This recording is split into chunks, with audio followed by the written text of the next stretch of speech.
see you win. They don't wanna see you win. They just wanna see you fall. They just wanna see you fall.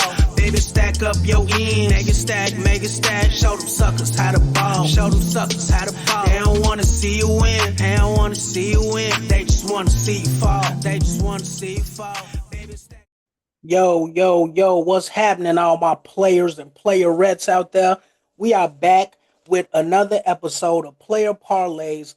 I'm your boy, Fresh Off Horn. Unfortunately, I will not be joined by my player partner slash cousin slash co-host, the one and only Cookbook this week. He will be returning, so I will be flying solo tonight. I hope everybody had a great, productive week, safe week. I hope everybody bet responsibly. I hope y'all cashed out on them parlays. I hope y'all tailed them parlays that we've been posting on our social medias all week. A few of them cashed. You know what I'm saying? Roll with us. Get your pockets swole with us. You know what I'm saying?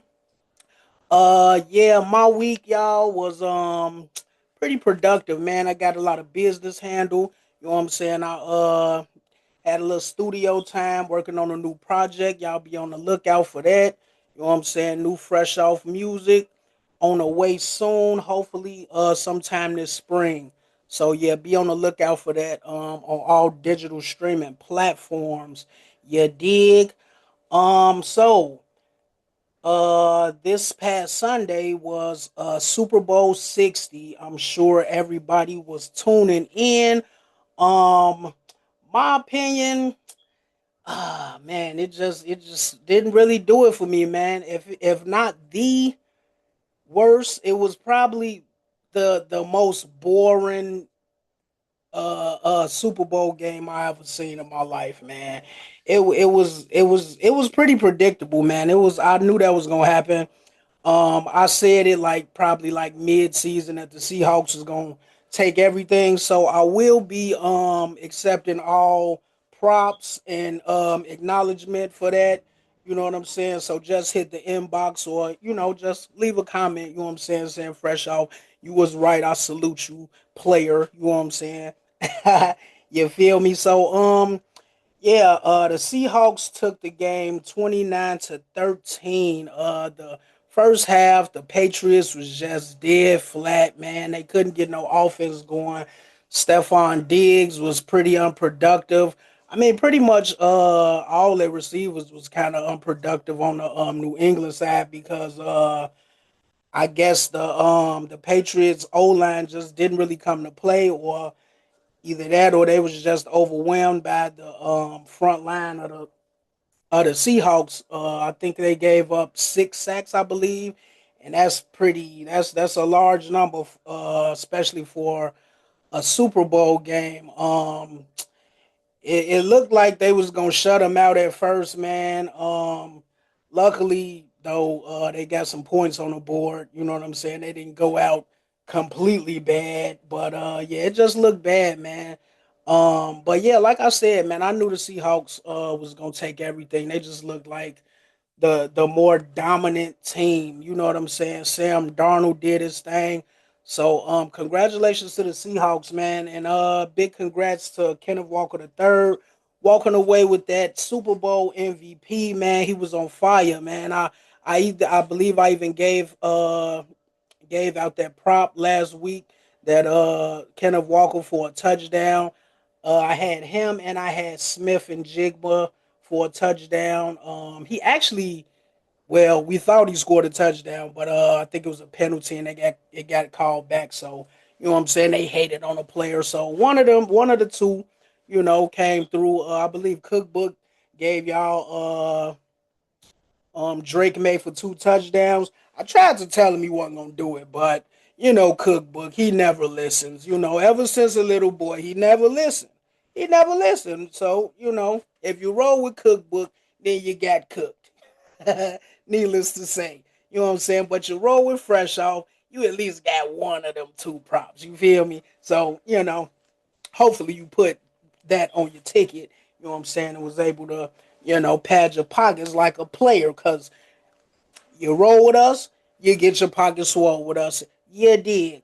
So, yeah, so the ratings for the Super Bowl this year, It was 125 viewers. It's down from last year. I believe last year was uh around 127 or something. And a lot. I know the highlight of the night was probably the halftime show for a lot of people, featuring Bad Bunny. Uh, the ratings boosted up to 128 for the halftime show, which ranks Bad Bunny fourth on a list of of most ratings for the halftime show. He's number four after Kendrick is number one. But yeah, he's fourth after Kendrick, Usher, and Michael Jackson actually. So he did pretty good numbers, man. And I know some of y'all probably looked at the. I don't know if anybody in our audience did, but I know I tuned into a little bit of the Turning Point USA. I know Cookbook was over there rocking to it. You know what I'm saying? He a big Kid Rock fan. I don't know if y'all knew that. I don't know if you want me to tell y'all that, but I'm gonna tell him anyway. You know what I'm saying? I can expose some of his secrets since he ain't here this week. You know what I'm saying? But yeah, he's a big Kid Rock fan, so he was probably tuning in to that. But they only had what 6 million views, despite all the talks of how they was gonna crush Bad Bunny and the ratings and all of that. Yeah, I didn't really tune in for the whole thing, but they said it wasn't that great. They said Kid Rock was forgetting his lyrics and all type of stuff, and yeah, it's just been real messy. Kid Rock, he just went on an interview. He just went on some platform the other day talking about how Jay Z is great and all of this. A lot of people love him, but he thinks he's a DEI hire. Like, come on, bro. Just stop it, bro. You like out of your tax bracket, bro. You out of your tax bracket. Like, just stop. I ain't gonna go too deep into that because we don't get too political over here at Player Parlays, but yeah, I don't even really think that's a comparison. So I don't know. Jay Z has yet to respond, but Jay Z is a man of little words, so he probably won't. So I'll be looking out for that. Y'all stay tuned for that. So that should be interesting if he does respond. So I don't even think a response is warranted, but we'll see. Yeah. So that that that that that Super Bowl was a big snooze fest. All the stars came out. I'm sure I'm not the only one that felt like this. But yeah, it just like the feel. It just didn't even feel like usual. You got that special feel around Super Bowl time. I just didn't feel it. You know what I'm saying? Usually everybody having parties or going to parties. Everybody was just in a crib. I know one person who had a party, but other than that, I ain't really see the hype. So I don't know, man. They need to.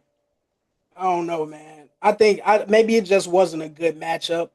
Uh, I actually think the Bears and the Patriots probably would have been a better matchup to see. Because I think the Seahawks was just too much for the Patriots. I think their offense was just too explosive, and plus, the Patriots gave up like the third most touchdowns in the league, and the Seahawks they was like number one in not giving up touchdowns, not giving up points. So just those numbers right there kind of give you a glimpse of how that game was gonna turn out, and and it turned out just as I expected.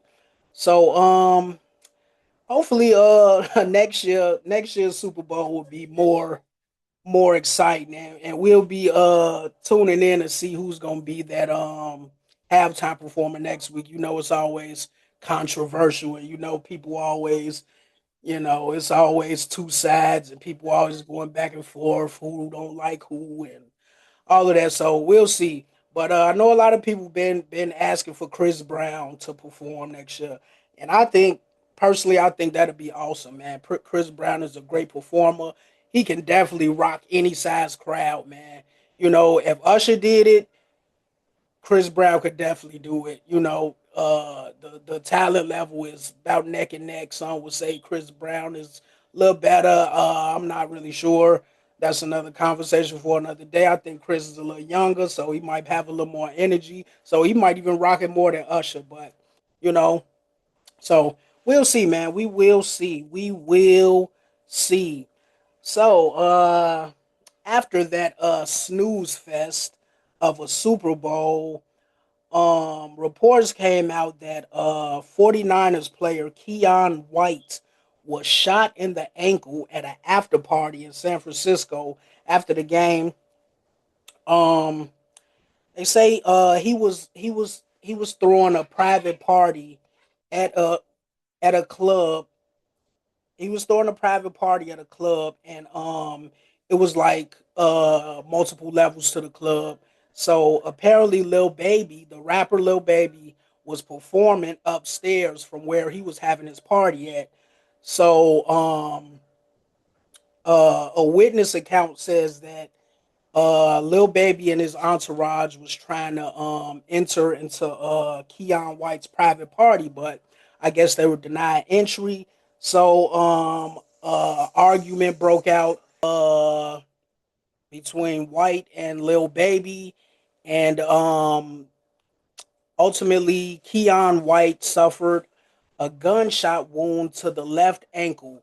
Now the witness or anybody or no one knows who shot the gun, and they say that the police was questioning White about the situation, but he was uncooperative. So I guess he a street dude type shit. You know what I'm saying? He said he ain't gonna break the code. You know what I'm saying? He said snitches get stitches, and he ain't going out like that type shit. So but yeah, couple days after he went to social media and gave an update. He said he's doing pretty good. He's in good spirits. He underwent a successful surgery for his injury, and he is ready and focused on the off season and is ready to get back on the field and play. So yeah, man, that is pretty crazy. My opinion on it, man, I think just like rappers, maybe rappers are just feel like they too entitled. Like, maybe he was thinking like, nigga, I'm Lil Baby. How you ain't gonna let me in your party? Like, nigga, it's a private party. I don't give a damn if you Michael Jackson, bro. It's a private party, nigga. You ain't on the guest list, and you got 50 niggas with you. You not coming in, bro. Like, I think niggas just be thinking like I'm Lil Baby, I'm hot, I'm one of the hottest rappers out right now, nigga. You gotta let me in, like nigga. No, I don't. I don't know if that was the case, but I think a lot of rappers, not even just rappers, a lot of celebrities just think like they just entitled to just any and everything type shit. It could have been that, and or it could have just been his entourage, because a lot of these rappers like they roll around with 30, 40, 50 dudes from the hood. He probably they a lot of them probably on their payroll and shit. You know what I'm saying? They rowdy. They all from the hood. So they don't really, they ain't got no image to uphold. And a lot of times, shit, they do whatever to protect, the artist or whatever. So they don't really care.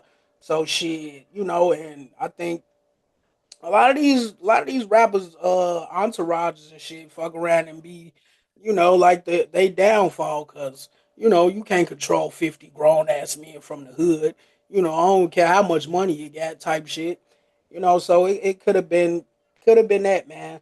So yeah, man, we're just happy that Keon is okay, and we looking forward to seeing him on the field next year, man. And we'll keep y'all updated on any developments that unfold, from this story. So, but yeah, that's more crazy stuff for Lil Baby. They say, shit, he might be looking at a Rico case coming up. So, man, it's just I don't think he need no more nothing else on his plate, man. A Rico, that's bad for business. Allegedly, I'm not sure. a lot of fans and a lot of people just talk online. I've been hearing a lot about it, so might be some truth to it, but I don't know. But I know he do got some legal shit going on, but I'm sure this is something that he definitely don't want his name attached to. But when you're a rapper, you gotta, hey, you gotta play the part. Shit. So yeah, man, shit. That was probably shit the most exciting part of their night after that boring ass Super Bowl, you know. So yeah, man. A little celebrity gossip. Rapper Glorilla, her sister Victoria, also known as Scarface, and the internet has been calling her Bro-Rilla. Now, this girl, I don't know if y'all ain't seen her. She basically is a fucking spitting image of Glorilla, but she got like a low haircut like mine, a bunch of tattoos on her face, and she kind of look a little dudeish, maybe if that's okay to say. I don't know. And you know what I'm saying, and got goals in her mouth. She looked like a rapper from Memphis or some shit. I don't know if that's why the name Scarface. I don't know what if that's where that came from, but she looked like she could be a rapper or something. I don't know. But yeah, she made headlines because she claims her sister Glow doesn't support the family, her struggling family, even though she is rich and famous or whatever. She says she says their mother is still working at FedEx, and she doesn't even help support her their autistic brother. Glorilla denies all these claims. She even shares screenshots of her mother thanking her for all the help that she gives her, and her mom was saying in the screenshots, she's so thankful for her, and she's proud of her, she thankful, and she don't like to ask her for much because she already do so much for the family. So it's like conflicting stories, because Scarface is saying one thing, but Big Glow is saying another thing. So and this thing got like the internet ripped in two because people got different opinions. So they other they some of their other family members even got involved. A lot of the other family members are saying that Scarface is lying. They saying that Glorilla does a lot to support their family. So it's like he say she say. So we don't really know what to believe. But Scarface even says, Sky. It just sound crazy calling this lady Scarface. I think we gonna go with Bro-Rilla. Bro, I like Bro-Rilla better. Bro-Rilla, she says she received $2,500 from Tory Lanez, who is, as we all know, who is incarcerated. I guess he got wind of her struggling or whatever, and somehow got her sent $2,500. She put a screenshot on social media that was supposedly from someone reaching out on behalf of Tory Lane, saying that if you struggling, you know what I'm saying, I got you type shit, and sent the $2,500. So I don't know if nobody knows if the sister is out scamming people or whatever, but so maybe this is just maybe Bro-Rilla is like trying to start a rap career, or just trying to get like some fame or whatever, because ever since this incident started, she just been all over everybody podcasts and platforms, and doing promo for different restaurants, and all brands and all type of stuff. So maybe this her claim to fame. I don't know. Some people fake it till they make it, but who knows, man? I don't know. I ain't in the family. I don't know what goes on, but this has just been a deep talking point on the internet the last week or so, and it leads to a question: Are rich people obligated to help their struggling family members. A lot of people say, family over everything. So, of course, and then a lot of people saying like, if you didn't work for this shit, why should why should you be obligated, or why should you be entitled to anything? You know what I'm saying? And my take on it is basically family is precious, but in today's day, I think family, that word might just be a little overused or not. I think people put too much into it these days because it seems like a lot of times family don't be family no more. You know, but me, shit, it depends on what family members it is, cause shit, it's some family members that I would definitely look out for. You know what I'm saying? But shit. And then on the other hand, shit, it's some family members, nigga. I wouldn't get $2 to get on the bus. Shit, nigga, you on your own. Fuck it, nigga. Yeah, nigga, I got 30 million, nigga. Hey, I need all 30 of these M's. Yeah, you better go get it out the mud, nigga. Get it how I get it. So, it's subjective. You know, it depends on, it depends on who it is in the situation, man. But I definitely value family, but shit. At the same time, I value those who value me. So, if you don't treat me like family, shit, you ain't entitled to nothing. I ain't gonna treat you like family either. Shit, it is what it is. Just because you're family don't mean, shit, it don't make it automatic. You know what I'm saying? Shit, actions speak louder than words, and shit, family sometimes is unfortunately just a word. So we'll keep y'all updated on that too, man. We'll see. We'll see, man. What you might hear a new album. 2026, man. Bro-Rilla, man. We'll see. She might be on her way to big things, man. She definitely making a name for herself because she might have a show, a reality show or something. She should definitely have a reality show. Yeah, that'd be pretty dope. I'll watch it. Shit, I'm here for it. But yeah, yeah, man.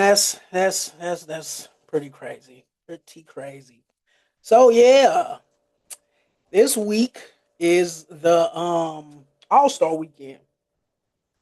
All Star Weekend, just like many things in other sports, not has not been as exciting as it was in back, shit in previous years. Man, it done fell off just like the Pro Bowl. Shit, looked like the Super Bowl and everything, man. So I don't know, man. They got to spice it up, man. They got to spice it up.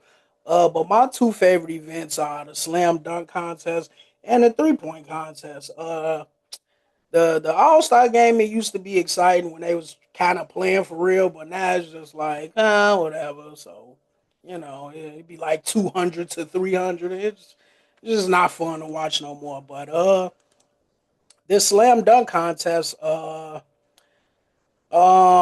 contestants this year are Carter Bryant from the San Antonio Spurs, Jackson Hayes from the Lakers, Kashad Johnson from the Miami Heat, Jace Richardson from the Orlando Magic.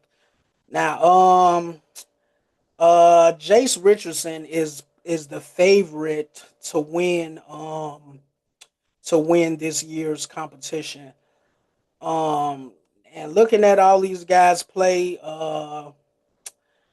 my pick would probably have to be Jace Richardson too. Jackson Hayes, he's a 7 footer. He got a long reach. He could probably use that to his advantage. But looking at these guys play and all their highlights and stuff, I got to give it to Jace too, man. He been doing this since high school, man, and this is news to me, and a lot of y'all might not know this, but that's actually Jason Richardson's son. If y'all don't remember Jason Richardson, he was a dynamic, high flying dunker. I believe he won. I know he won at least one dunk contest before. He performed. That was one of the greatest. He was one of the greatest, bro, in dunk contest history. But Jace Richardson, man, I was looking at some of his high school highlights, man, in a slam dunk contest. The boy is ridiculous, man. He jumped over like four of his teammates and all type of shit. Like he even did the under the leg fucking the same dunk Aaron Gordon did in the dunk contest. He did that shit in high school. He looking like it might not even it's looking like it might not even be like no real competition, bro. He might smoke them boys. But it should be exciting to watch, man. Hopefully, it's exciting to watch because I just think a lot of guys is just running out of ideas for dunks, and it's just looking real dry, looking real bland. And then you got those guys that's trying too hard to be creative, so they come up with some dumb shit like that don't even make sense. Like so, we'll see, man. But my pick is gonna be Richardson to take it. So the 3 point contest this year. We got Dame Lillard once again, who was a two-time 3 point champion. We got Devin Booker, who was a one-time 3 point contest champion. We got my guy Tyrese Maxey. We got Khan Canuple. We got Donovan Mitchell. We got Bobby Portis Jr. and we got Norman Powell. Now, if I had to pick a winner, if I had to predict a winner, I'm gonna have to go with Dame again. He's probably the purest shooter out of all these guys. I mean, clearly he's won two times already. So yeah, man, I think he going for number three. It would be great to see Tyrese Maxey win. That's my guy, but I don't think he really got it like that from the 3 point. He's definitely a damn good player.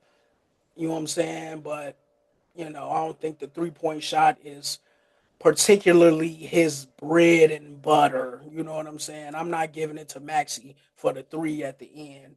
I would, but if it came down to Maxi or Dame Lillard, of course I'm gonna go with Dame time. You know what I'm saying? We got Bobby Portis Jr. Don't really know why he signed up. He's a decent 3 point shooter, but I don't see him really making no noise.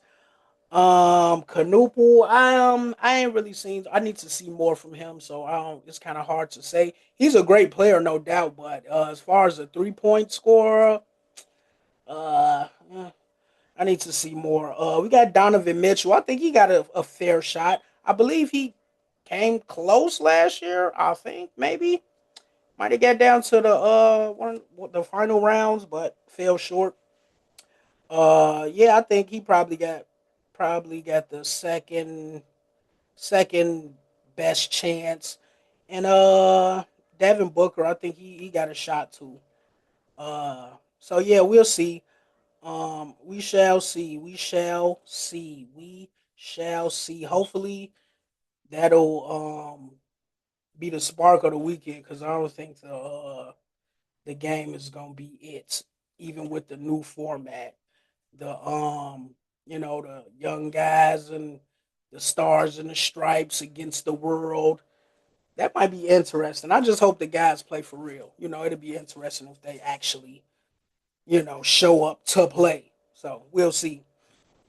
Okay, so in some interesting news, All Star Weekend news, Nick Wright from Fox Sports, one. Some of y'all might be familiar with him.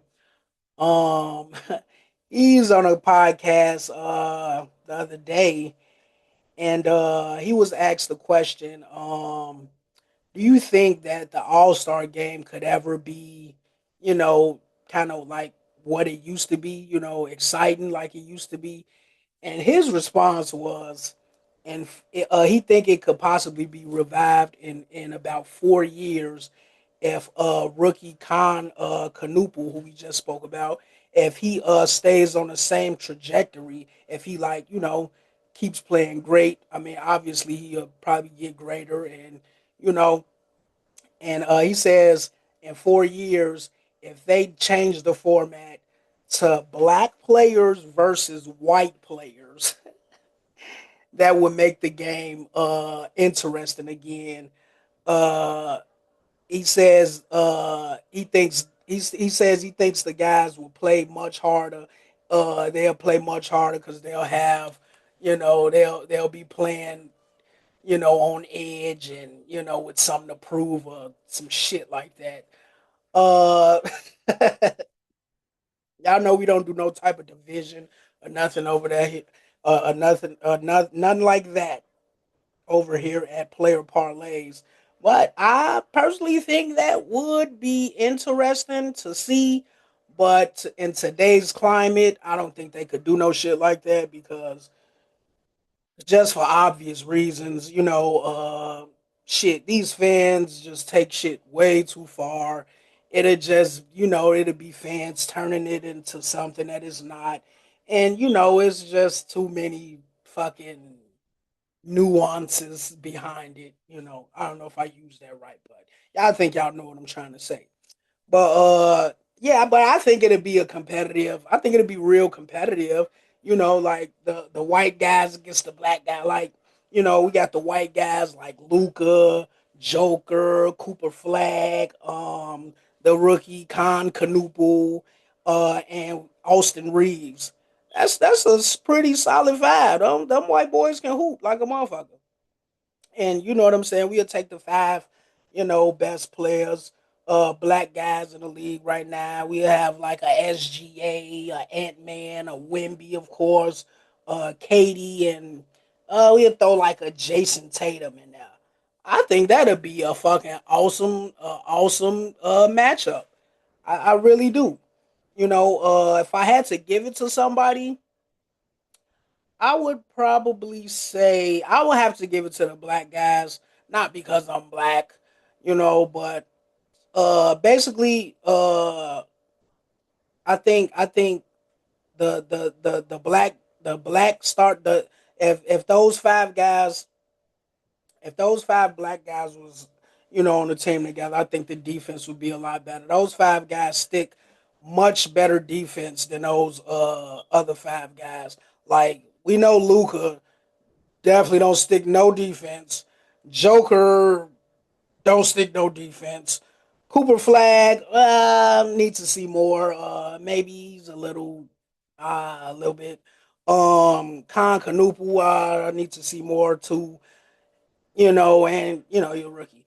And Austin Reeves, he all right defensively, but all five of those guys on the black squad they play pretty good defense. SGA, he's a hell of a defender. Ant Man, another hell of a defender. Wimby, just I mean, what you gonna do, bro? Like, oh, you put that big ass, you put that hand in your face. You're not shooting over him. You're not coming to the basket at all, bro. That shit getting rejected every time. So it's like, what you gonna do? Unless you like a nigga like Shaq, and ain't no more of them in the league. KD decent defensively. And Jason Tatum, another hell of a defender. You know what I'm saying? So, from a defensive standpoint, I got to roll with them. And plus, um, you know, I think a few of those guys on the white squad, they could probably, a couple of them could probably be stopped defensively. Like, cause like a SGA, it's nobody in the league that can stick SGA. Luca, um, I'll say the same for Luca. Is there's really nobody in the league that could shut Luca down. He might have a bad shooting night, but ain't nobody gonna really, come in defensively and like shut him down. Ant Man, he might have a bad shooting night, but it's nobody in the league that could stop him defensively. Joker, um, we have seen Joker kind of get shut down. So he's a terrific player, no doubt. But if you strategize right, it can be done. We have seen it in the past. Wimby, it's just, I mean, it's not even fair, bro. He's a fucking creative player, right? Overall 99. It's nothing you can do, bro. What can you do? It's nothing you can do. You can't even double him. You can't even double or triple. He's just gonna shoot over all you motherfuckers. It's really nothing you can do. You know, Cooper Flag, great player, got some learning to do. Um, I think it's some guys that could probably, put the locks on them. I need to see more, but I think, maybe in a few years it'll be a situation where he couldn't be stopped. KD, another guy. What you gonna do? He gonna shoot right over you, and his jumper is fucking pure. It's water. It's really nothing you can do. You can't put a hand on your face. He too tall. He's shooting over everything. Canoople, rookie. He can get D'd up. He got some learning to do. He got some developing to do. Jason Tatum. I ain't seen it. I ain't seen it happen. I don't see nobody in the league that can really do nothing with him. Austin Reeves, great player, great player. He can get the locks. He can get the locks put on. So so yeah, I'm gonna have to go. I would go with the black squad. You know what I'm saying? But definitely would be definitely would be an interesting thing to see. Will we see it? Probably not. I don't even really. I don't really want to. It would be nice to see, but I don't. I wouldn't want them to because anything these days send people to a fucking frenzy. Even a damn Super Bowl halftime show, even a damn national anthem. Shit like that. So if they did something like that, it'd just be fucking mayhem. So you know, crazy. So as we all know, football season is over. Womp womp. I don't know what I'm gonna do for the next half of the year. Like it sucks. I hate this time of the year. We still got NBA. It's not as exciting as it used to be. Maybe playoff time, but as of now, it's like sometimes I gotta force myself to watch the shit, like or just because it ain't shit else to do. So yeah. So we will be beginning our NBA edition of Player Parlays. We will be giving you all five props. Got a new format. We will be giving y'all five props every week. We won't start that this week because it's only a few games this Thursday. We'll be giving you Thursday for five props from the Thursday night games. It's only like two or three Thursday night games to this week because of the All Star weekend starting. So yeah, we will be giving you all five props. We gonna give y'all. It's gonna be like a start lineup. We gonna give y'all one point guard, one two guard, a small forward, a power forward, and a center. And we gonna give y'all one prop a piece from those guys. And it could be points, it could be rebounds, it could be assists, or it could be a combination. It could be points, rebounds, and assists for a prop. It could be rebounds and assists, or points and assists, or you know what I'm saying. We'll just see what looks good, and we're gonna be cooking that up live on the show. We're gonna be, we gonna go down the list and we gonna see what we working with, and we gonna, figure that out. We gonna go back and forth. It might things might get a little spicy. Me and Cookbook don't always agree, especially when it comes to basketball. So, and we gonna try, to come, together on one accord, on a level ground, and decide on, agree upon, what players we want to roll with, so we can give y'all those five props every week. You know what I'm saying? And build you a parlay so you can pad your pockets like a player. Because as always, if you roll with us, you get your pockets rolled with us. I just want to thank everybody for your continued support. It means the world to us. As you know, we are still in the process of growing. We are a growing platform. I believe we broke 100 views last year, so clap it up for that. I know it's not much, but it means the world to us because, like I said, we are still in the growing stages. So yeah, y'all keep tuning in every week. Y'all can find us YouTube, of course, Spotify, Apple Podcast, all that good stuff. Follow us on all social medias, TikTok, Facebook, Instagram. TikTok is going crazy right now. You know, we gonna keep the laughs going, and y'all follow, comment, like, subscribe, tell a friend, to tell a friend, to tell her baby daddy, to tell his auntie, to tell her grandmama, to tell her niece. You feel me? Keep spreading the word, and you know what I'm saying. Keep supporting and keep showing love, and we gonna keep bringing y'all great content and keep giving y'all these bets to put in, man, so y'all could cash out like a player. You feel me? And as always, please gamble responsibly. Good luck on those parlays. And you know what I'm saying? And if you do cash out, uh hit my DM for my cash app, send a player a couple dollars because I need it. You know what I'm saying? And I'll do the same. You feel me? So yeah. Everybody, you know what I'm saying? Keep it player at all times. And we wish you the best of luck. And I hope y'all have a safe and productive week. See y'all next week, man. Love y'all. Peace. When you making blue Benjamin, they don't wanna see you win. They don't wanna see you win. They just wanna see you fall. They just wanna see you fall. Baby, stack up your ends. Make it stack. Show them suckers how to ball. Show them suckers how to ball. They don't wanna see you win.